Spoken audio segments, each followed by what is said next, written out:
que vous pensez possible de nommer un ministre de la diaspora? C'était ça la question.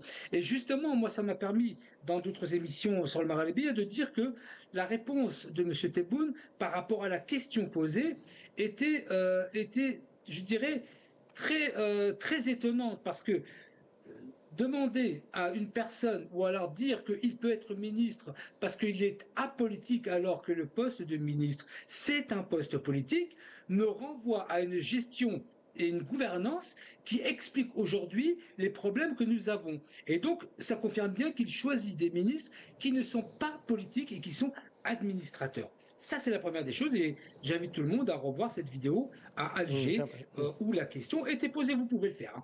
Donc, demander, moi, ça m'inquiète. Les propos du président m'inquiètent beaucoup.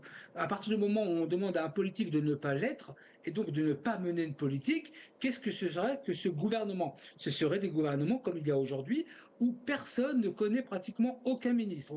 On ne sait pas qui sont les ministres. Vous demandez à n'importe qui dans la rue quel est le ministre je ne sais pas, de l'agriculture, posez la question à un binational, il vous en nommera aucun.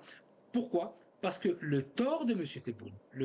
Tebboune, c'est de nommer des administrateurs en lieu et place de politique. Et que la politique, c'est justement que chaque ministre, en fonction de ses convictions, mène une politique avec ses convictions politiques. Mais là, on a affaire, aussi bien pour l'Assemblée nationale d'ailleurs, hein, c'est la même chose. C'est-à-dire qu'on a des gouvernements successifs depuis 2020 qui est en fait une administration générale, il n'y a pas de politique, et l'Assemblée nationale qui se retrouve elle-même une administration. Et à partir du moment où on n'accepte pas que des gens politiques soient politiques, vous connaissez tout de suite les résultats.